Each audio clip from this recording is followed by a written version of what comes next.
Thank you, Chairman.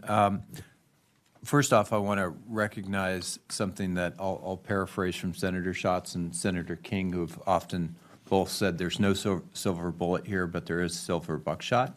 And it goes to the fact that each of you have led on this in different ways that reflect the uniqueness of your cities and your communities.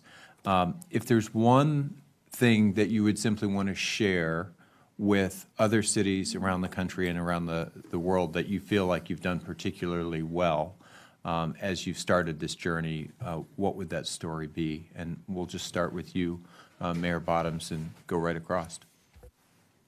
We want to just try to keep each, although I went over, I want to keep each member to about 5 minutes because there is a vote starting at 1 o'clock. So we want to make sure every senator has an opportunity to ask a question. The biggest opportunity we've had is not just to partner with the federal government, but also with our foundation partners and our nonprofit partners, including Bloomberg Philanthropies and the Rockefeller Foundation.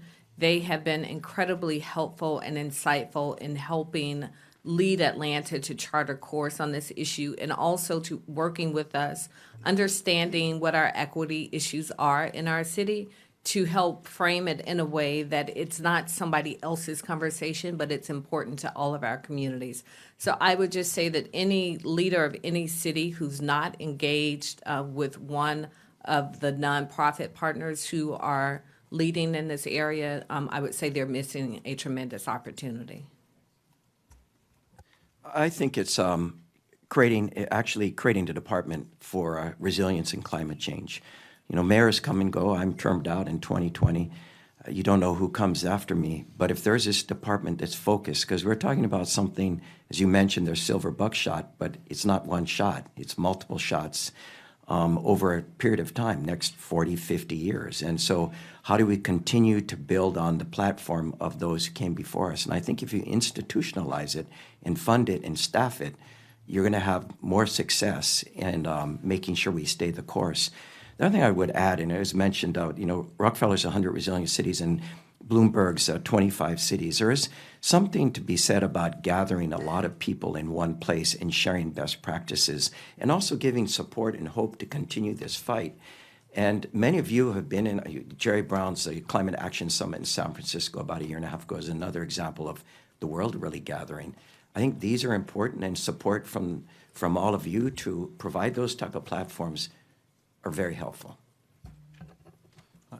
Thank you very much for the question, Senator Chairman Schatz, Senator Heinrich. One area I think that St. Paul is leading in is the concept of reducing, as I mentioned, energy use in buildings. We have a district energy system that powers our downtown. It's a very long time climate solution in St. Paul, which is the largest combined heat and power district heating system in North America, and is eliminating coal by 2020, and it uses 50% local wood waste.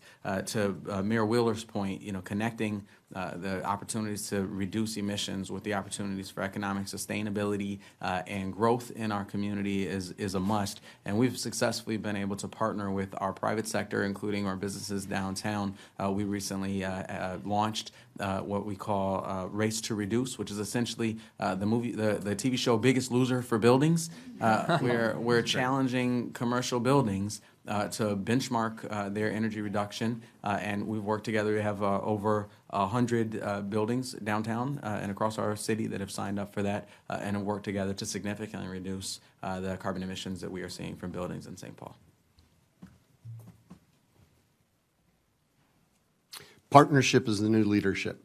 If there's anything that I can bring back from Pittsburgh, it's the understanding that, as Mayor Bottoms said, the philanthropic community is invested in this, the corporate community is invested in this, and the university and research community is invested in it. Our job is to be able to do the mitigation. All the mitigation will happen at the local level. Federal governments will make decisions, but to actually see the work get done, it's going to happen in regions and in cities.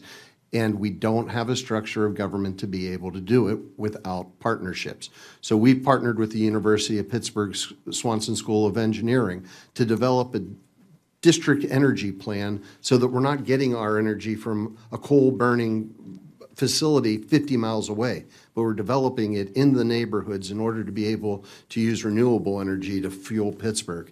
We're working with Carnegie Mellon University and creating Metro Lab, a partnership that is an actual memorandum of understanding so that I can pick up the phone and call them the same way that I can call Public Works Department to patch a pothole.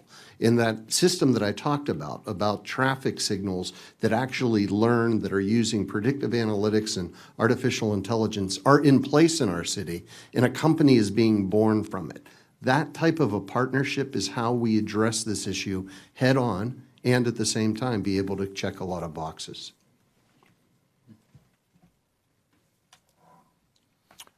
I would argue that top-down hierarchical leadership only gets you part of the way. In order to really be successful on achieving climate action goals, it has to come from the community as well. And I think about some of the things that we've done, everything from zoning changes in the built environment, some of the planning exercises we've gone through, to reducing the waste stream through our recycling programs or through our ban on single-use plastics. When I think about our 100% renewable energy pledge and what it's really going to take to meet that goal, and I think about some of the efforts we're working on around the just transition, all of the real leadership is coming from the community. One quick example, in our community, our voters just voted for what's called the Portland Clean Energy Fund. That's approximately $50 million a year that will be dedicated as a result of the taxpayers voting for it to the just transition in the city of Portland. So that's just a different take on what all of my colleagues have said around partnership. But don't forget in that partnership that sometimes you really have to let the community take the lead. And then as leaders, we help facilitate what comes next.